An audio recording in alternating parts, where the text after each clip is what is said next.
శ్రీ మహాగణాధిపతయే నమః. శ్రీ మహాసరస్వత్యై నమః.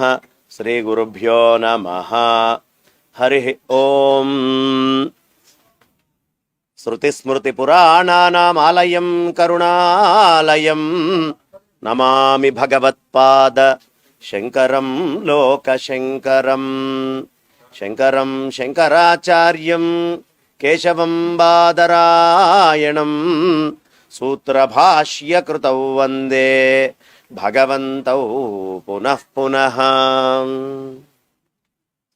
నారాయణం నమస్కృత్యం నరం చైవ నరోత్తమం దేవీం సరస్వతీం వ్యాసం తతో జయముదీరయేత్. వ్యాసం వసిష్ఠనప్తారం శక్తేః పౌత్రమకల్మషం పరాశరాత్మజం వందే శుకతాతం తపోనిధిం. వ్యాసాయ విష్ణురూపాయ వ్యాసరూపాయ విష్ణవే నమో వై బ్రహ్మనిధయే వాసిష్ఠాయ నమో నమః. అచతుర్వదనో బ్రహ్మ ద్విబాహురపరో హరిః అఫాలలోచన శంభుః భగవాన్ బాదరాయణః. అజ్ఞానాం జాహ్నవీతీర్థం విద్యాతీర్థం వివేకినాం సర్వేషాం సుఖదం తీర్థం భారతీ తీర్థమాశ్రయే. విద్యా వినయ సంపన్నం వీతరాగం వివేకినం వందే వేదాంత తత్వజ్ఞం విధుశేఖర భారతీం. శారదా శారదాంభోజ వదనా వదనాంబుజే సర్వదా సర్వదాస్మాకం సన్నిధి సన్నిధిం క్రియాత్. మాసాలన్నిట్లోకి విశిష్టమైనటువంటి మాసము ఆషాఢమాసం. ఈ మాసాల గొప్పతనం చెప్పాలి అంటే మనం మొదలు పెట్టేటప్పుడు 4 మాసాలని చాలా విశేషంగా చెప్తాం. అందులో ఆషాఢముతోటే ఆరంభమవుతుంది. ఆకామావై పర్వాలు అంటాం. ఆషాఢము, కార్తీకము, మాఘము, వైశాఖము, ఈ 4 భగవత్ సన్నిధికి చేర్చడానికి సాధనకి యోగ్యమైనటువంటి మాసాలు. ఈ 4గిట్లోకి ఆషాఢ మాసమే ఎందుకండి అంత ప్రత్యేకము, మిగతావన్నీ కూడా చెప్పచ్చు కదా అంటే, ఈ ఆషాఢ మాసము గురువుని ఆరాధించడానికి ప్రధానమైనటువంటి మాసం. అందుకే ఈ మాసములో గురు పౌర్ణమి వస్తుంది. గురువు అనుగ్రహం లేకుండా ఏ భగవంతుణ్ణి ఎవడూ పొందలేడు కాబట్టి ప్రప్రథమంగా ఆషాఢము గురువుకి సంబంధించింది కాబట్టి గురువు అనుగ్రహపాత్రమైనటువంటి ఈ మాసాన్ని మనం గొప్పగా కొలుచుకుంటాం. అందులోనూ ఇవాల్టి రోజు మరీ విశేషం. అనేక పౌర్ణములు మనం చూస్తాం. దీన్ని గురు పౌర్ణమి అని ఎందుకంటాము అంటే, కృష్ణద్వైపాయనుల వారు ఉద్భవించినటువంటి రోజు ఇవాళ. అంటే ఎవరు భూత భవిష్యత్ వర్తమానాలు 3 తెలిసిన వారో, ఎవరు భూతము అని చెప్పి పురాణాల్లో అన్ని రకాలైనటువంటి మహత్తర ఘట్టాల్ని మనకు అందించారో, వర్తమానం పేరు మీద ఆయన ఉన్నప్పుడు జరిగినటువంటి భగవద్గీతాదులు, భారతాదులు, విష్ణు సహస్రనామాదులు, సనక సనందాది భాష్యాల్ని మనకి అందించారో, అలాంటి వ్యాసుల వారు భవిష్యత్తును ఉద్దేశించి భవిష్య పురాణము అని మనకు అందించారు. అంటే భూత భవిష్యత్ వర్తమానాలు 3 తెలిసినటువంటి గురువు సాక్షాత్తు వేదవ్యాసుల వారు. కాబట్టే భూత భవిష్యత్ వర్తమానమాలకి ఆలవాలమైనటువంటి కృష్ణ పరమాత్మ హృదయాన్ని, తత్వాన్ని ఆయన ఉండగా వచ్చి మనకి ప్రతిష్ఠ చేశారు. కాబట్టి కృష్ణద్వైపాయనుల వారు ఉద్భవించారు. ఆయన లేకపోతే ఈ జగత్తులో సనాతన ధర్మము, సనాతన ధర్మానికి సంబంధించినటువంటి ఏ విషయము లేదు. అందుకే వ్యాసోచ్ఛిష్టం జగత్సర్వం అంటారు. ఈ జగత్తులో ఉన్న జ్ఞానమంతా వ్యాస మహర్షి మనకు అందించినటువంటిది. ఏం చేశారయ్యా? శృతులని, అంటే అనంతమైనటువంటి వేదరాశిని మానవుడు చదవలేడు కాబట్టి ఈ మానవుణ్ణి ఉద్ధరించడం కోసం వేదాలని 4గా విభజించి ఋగ్ యజు సామ అథర్వ వేదాల్ని ఆయన శిష్యులు 4కి కూడా అందించి వేదాన్ని విభజన చేసి దాన్ని అందించినటువంటి మహానుభావుడు. కలియుగానికి ఎంత అవసరమో అంత. అలాగే మనకి అందరికీ చాలా స్మృతులు అందించినటువంటి మహానుభావుడు ఆయన. బ్రహ్మసూత్రాదులన్నీ కూడా మనకి ఈ వేదాంత శాస్త్రం ఇవాళ నిలబడి ఉంది అంటే ఆయన ఇచ్చినటువంటి బ్రహ్మసూత్రాలే కారణం. ఈ బ్రహ్మసూత్రాలతో పాటు వ్యాసుల వారు మనకందరికీ అవసరమైనటువంటి భగవద్గీత, విష్ణు సహస్రనామాది భాష్యాలను అందించారు. ఈ 3టిని కలిపితేనే ప్రస్థానత్రయము అంటారు. అందుకనే ఆయన సూత్రాలుగా అందించినటువంటి ఈ 3టికి భాష్యం రాసినటువంటి గురువులు ఎవరయ్యా అంటే అంటే సాక్షాత్తు ఆదిశంకర భగవత్పాదాచార్యుల వారే. అందుకనే శృతి స్మృతి పురాణానాం ఆలయం కరుణాలయం అంటాం శంకరాచార్యుల వారిని. అలా చక్కగా ఈ అన్ని రకాలైనటువంటి వసతులు, ధర్మాలకు సంబంధించినటువంటివి అన్నీ కూడా మనకు అందించినటువంటి వారు వ్యాస మహర్షి వారు. ఇవాళ మనం కృష్ణుడి గురించి తెలుసుకున్న, పరమేశ్వరుడి గురించి తెలుసుకున్న, అమ్మ యొక్క తత్వం తెలుసుకున్న, గణపతి యొక్క తత్వం తెలుసుకున్న, సూర్యనారాయణమూర్తి యొక్క తత్వం తెలుసుకున్న, కుమారస్వామిని గురించి తెలుసుకోవాలన్నా ఈ షణ్మతాలకి మూలం ఎవరయ్యా అంటే వ్యాసుల వారు అందించినటువంటి సమస్తమైనటువంటి వాంగ్మయం తప్ప ఇంకొకటి కాదు. కాబట్టి ఎన్ని మతాలు ఎన్ని రకాలుగా ఎవరు ఆలోచించినా అన్ని మతాలకి అన్ని మతులకి గురువైనటువంటి వాడు ఆయన. కాబట్టి ఈ వ్యాస పౌర్ణమి నాడు మనమందరం రకరకాల గుళ్ళకి వెళ్తూ ఉంటాం. ఏ గుడికి వెళ్ళటానికి హక్కు లేదు. వ్యాస మహర్షిని పూజించుకున్నంత దాకా, వ్యాసుణ్ణి అర్చించుకునేంత దాకా ఇంకొక గురువుని చూడటానికి హక్కు కూడా లేదు. ఎవరిని మనం పూజించినా ఆ గురువు దాకానే పరిమితం అవుతుంది. కానీ అందరికీ ధర్మాన్ని ఇచ్చినటువంటి వ్యాసుల వారిని ఇవాళ ఖచ్చితంగా తలుచుకొని తీరాలి. అందరూ కూడా ఒక్కసారి నాతో పాటు చెప్పండి. అచతుర్వదనో బ్రహ్మ ద్విబాహురపరో హరి అఫాలలోచన శంభు భగవాన్ బాదరాయణ. మనమందరం చెప్పుకుంటూ ఉంటాం స్తోత్రం. గురుర్ బ్రహ్మ గురుర్ విష్ణు గురుదేవో మహేశ్వర గురు సాక్షాత్ పరబ్రహ్మ తస్మై శ్రీ గురవే నమః అని ఇక్కడ అదే శ్లోకాన్ని మనకి చక్కగా తెలియపరుస్తున్నారు. అచతుర్వదనో బ్రహ్మ, ఆయనకి 4 తలకాయలు లేవు కానీ బ్రహ్మేనయ్యా, అంతా సృష్టి చేయగలిగినటువంటి సమర్థుడు. ద్విబాహురపరో హరి, 4 చేతులు లేవు విష్ణుమూర్తిలాగా, 2 చేతులున్నాయి. అయినప్పటికీ సాక్షాత్తు హరి వ్యాసుల వారే. ఆ పాలల్లోచన శంభు, ఎవరికైనా 3వ నేత్రం లేకుండా శివుణ్ణి చూడాలి అనే కోరిక ఉంటే వ్యాసుల వారికి నమస్కారం చేస్తే ఆ 3వ నేత్రం లేని పరమేశ్వరుడికి నమస్కారం చేసినట్టే. అలాంటి భగవంతుడైన పరబ్రహ్మస్వరూపమైనటువంటి వ్యాసుల వారికి నమస్కరిస్తున్నాము అని దీని అర్థం. కాబట్టి ఆయన్ని తలుచుకొని వాళ్ళ నమస్కారం చెయ్యాలి. అయితే ఆయన ఇప్పుడే ఎందుకు పుట్టారండి? ఇన్ని మాసాలు ఉన్నాయి కదా, ఈ ఆషాఢంలోనే ఎందుకు అంటే దీన్ని కర్కాటక మాసము అని కూడా అంటారు. కర్కాటక మాసము అంటే, కర్కాటకము అంటే మీ అందరికీ తెలిసి ఉంటుంది, ఎండ్రకాయ అంటాం. ఈ కర్కాటకం ఎలా నడుస్తుంది? మిగతా ప్రాణులన్నీ చక్కగా ఇట్లా నడుచుకుంటూ వెళ్తాయి.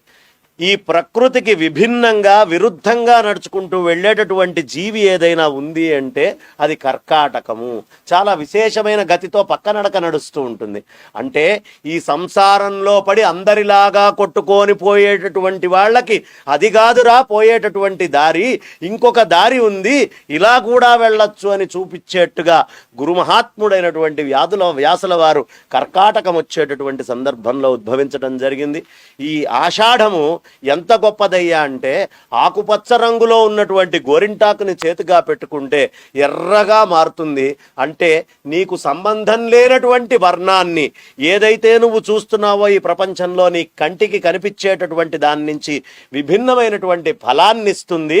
అలాగే గురువు కూడా ఈ జీవితంలో ఈ సంసారంలో ఇదేదో కష్టము, ఇది దుఃఖము, ఇది బాధ, ఇది కావాలి అని కొట్టుకుండేటటువంటి వాడికి నువ్వు చూసే రంగు కాదురా, దానికంటే భిన్నమైనటువంటి పరమాత్మ స్వరూపమైన నిజతత్వం అనే రంగు ఉంటుంది, దాన్ని చూడు అనే ఆషాఢంలో చక్కగా అందరూ గోరింటాకుల్ని పెట్టుకొని ఆ లోపల ఉన్నటువంటి వేడిని బట్టి, ఆ లోపల ఉండేటటువంటి తీవ్రతని బట్టి, ఇక్కడ ఎలా అయితే వేడిని బట్టి రంగు మారుతుందో లోపల మనస్సులో గురువు పట్ల ఉండే భక్తి అనే తీవ్రతని బట్టి మన లోపల మోక్షము అనేటటువంటిది కూడా మనకు అందించేటటువంటి వాడు గురువు. అందుకని ఈ ఆషాఢంలో అలా చెప్తారు. ఖచ్చితంగా ఆషాఢ మాసంలో ఎక్కడికైనా వెళ్ళి సంపాదించైనా కష్టపడైనా ములగాకును తీసుకొని వచ్చుకొని ఆ ములగాకుతోటి పప్పు గనక చేసుకున్నట్లయితే, లేదు ములగాకు కూరలు గనక చేసుకున్నట్లయితే అన్ని రకాలైనటువంటి అనారోగ్యాలు దూరం అవుతాయి అనే విషయాన్ని ఆషాఢ మాసంలో ప్రత్యేకంగా చెప్పుకునేటువంటి సంప్రదాయాల్లో ఇది ఒకటి. ఈ మాసములో ఎవడైనా సరే ఈ భూమి మీద పుట్టినటువంటి వాడు ఇప్పుడు నేను మాట్లాడుతున్నానన్నా, మీరు వింటున్నారన్నా, ఏం చేస్తున్నారన్నా గురువుల యొక్క అనుగ్రహం ఉంటే తప్ప. ఎందుకు అంటే పుట్టంగానే అమ్మా అనే పదం దగ్గర నుంచి బయట వాళ్ళు చెబితేనే కదండి మనకి మాట బయటికి వస్తోంది. ఆ మాటలన్నీ వినటం వల్లే కదా బయటికి మాట వస్తోంది. అంటే మన తల్లి కానీ, మన తండ్రి కానీ, మన చుట్టుపక్కల సమాజంలో పెద్దలు కానీ, మన గురువులు కానీ వాళ్ళందరూ చెప్పినటువంటి జ్ఞానం వల్లే మన నోట్లోంచి మాటలు బయటికి వస్తూ ఉన్నాయి తప్ప. అందుకనే శంకరాచార్యులు వారు సర్వ వేదాంత సిద్ధాంత గోచరం తమ అగోచరం గోవిందం పరమానందం సద్గురుం ప్రణతోస్మ్యహం అంటారు. సర్వ వేదాంత సిద్ధాంతాలు ఇప్పుడు నేను మాట్లాడే మాటలన్నీ మీకు కనిపిస్తున్నాయి, కానీ నేను మాట్లాడటానికి మీకు వినేటటువంటి మాటలన్నీ నాకు అర్థమవుతున్నాయి, కానీ మీరు వినగలగడానికి నేను మాట్లాడటానికి చిన్నప్పటి నుంచి నాకు చెప్పినటువంటి గురువులు, అక్షరాలు చెప్పినటువంటి గురువులు, విద్యను చెప్పినటువంటి గురువులు ఇంతమంది ఉంటే తప్ప ఈ నోట్లో నుంచి మాట బయటికి రావట్లేదు. సర్వ వేదాంత సిద్ధాంత గోచరం, నేను మాట్లాడేవన్నీ మీకు గోచరం అవుతున్నాయి, కానీ నాతోటి మాట్లాడిస్తున్నటువంటి ఆ శక్తులు ఇప్పుడు మీకు గోచరం కావట్లేదు కదా. అలాగే వేదాల్లో ఉపనిషత్తుల్లో ఉండే సర్వ వేదాంత సిద్ధాంత గోచరం తమ గోచరం, గురువు కనిపించాడు ఆయననే. అందుకనే ఎప్పుడూ అలాంటి సద్గురువుని మనం ఆశ్రయించు ఉండాలి. మా శంకర భగవత్పాదాచార్యులు వారికి గోవిందుల వారు గురువు కాబట్టి గోవిందం సద్గురుం ప్రణతోస్మ్యహం అని ఆయన చెప్పారు. మనం అందరము శంకరులని, వ్యాసులని, వారిని తలుచుకుంటూ చేసుకోవాల్సినటువంటి మహత్తరమైనటువంటి పండగ ఇది. శృంగేరిలో చాలా విశేషంగా ఇవాళ రోజున గురు పూజోత్సవము, గురు మహోత్సవము అన్నీ కూడా జరుగుతాయి. చాతుర్మాస్యాలు తీసుకున్న తర్వాత ఇవాళ జరుగుతుంది. గురువుని ఎందుకండి ఈ నెలలో ఆరాధించాలి అంటే, ఇప్పుడు భగవంతుడు నిద్రిస్తూ ఉన్నాడు. నిన్నటి దాకా ఏకాదశి దాకా విష్ణుమూర్తి మెలకువతోటుండి యోగ నిద్రలోకి ఆయన వెళ్ళిపోయాడు.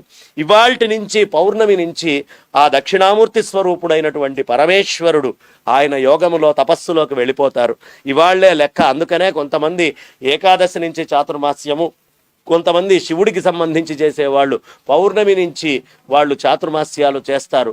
కార్తీక శుద్ధ ఏకాదశి, కార్తీక పౌర్ణమి దాకా కూడా చేస్తారు. దీనికి కారణం ఏమిటయ్యా అంటే, దేవతలు నిద్రపోతున్నారు.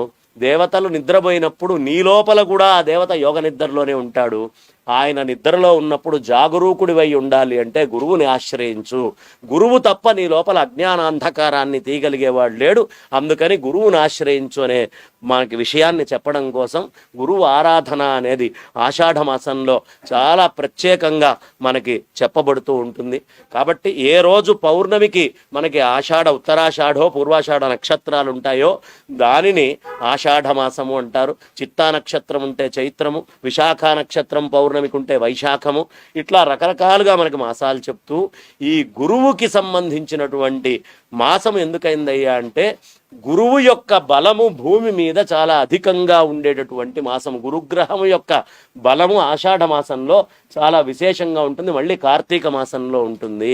కాబట్టి గురుగ్రహము యొక్క బలము కూడా భూమి మీదకి వచ్చేటటువంటి మాసము. కాబట్టి ఈ ఆషాఢ మాసానికి ఇన్ని రకాలైనటువంటి ప్రత్యేకతల్ని మనకి పెద్దలందరూ సంతరించి ఆషాఢంలో గురువుని మరవకు అన్నారు.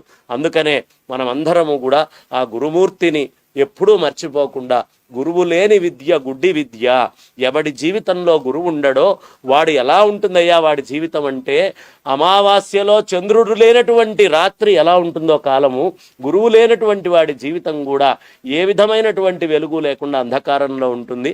అందుకనే పున్నమి నాటి గురువుని హృదయమునందు ఎవడు చంద్రుణ్ణి ప్రతిష్ఠించుకుంటే వెలుతురు ఎలా వస్తుందో, ఎవడు పున్నమి నాడు గురువుని ప్రతిష్ఠ చేసుకుంటాడో అన్ని కళలతో కూడి, అన్ని కళలకి గుర్తు చంద్రుడు కాబట్టి అన్ని కళలతో కూడినటువంటి 15 కళల గురువుని నువ్వు లోపల కనుక తీసుకొచ్చి పెట్టుకుంటే 16వ కళ అయినటువంటి మోక్షము నీకు కరతలామలకమవుతుందయ్యా. అందుకని గురువు వచ్చి నీ హృదయంలో కూర్చొని ఉండాలి అని షోడశి మంత్రములాగా, షోడశి కంటే ముందు పంచదశి ఉండాలి అనేది ప్రధానం. కాబట్టి ఆ పంచదశే గురువుని ఆహ్వానించి లోపల పెట్టుకోవడం. వచ్చినటువంటి గురువు నువ్వుగా మారడం ఏదైతే ఉందో దానిని షోడశి అంటారు. కాబట్టి ఇలాంటి మహత్తరమైనటువంటి ఈ ఆషాఢ మాసంలో మనం ఇప్పుడే చక్కగా సిద్ధార్థ శర్మ గారితో పాటు బృందం అందరూ కలిసి యజ్ఞ బ్రహ్మలందరూ అద్భుతంగా ఇక్కడ చండీ యాగాన్ని మనం నిర్వహించుకున్నాం. గణపతి రుద్రహోమ సహితంగా మనం చేసుకున్నాం. నవగ్రహాలందరినీ కూడా మనం నమస్కరించుకున్నాం అని చెబుతూ ఇక్కడి నుంచే శృంగేరి జగద్గురువులకి, శంకర భగవత్పాదాచార్యుల వారికి, వారితో పాటు మూల గురువు అయినటువంటి వ్యాసుల వారికి, కృష్ణం వందే జగద్గురుం అంటారు కృష్ణ పరమాత్మకి, ఆ దక్షిణామూర్తికి సాష్టాంగ ప్రణామాలు చెప్తూ నా వాణికి విరామాన్ని ఇస్తున్నాను. స్వస్తి.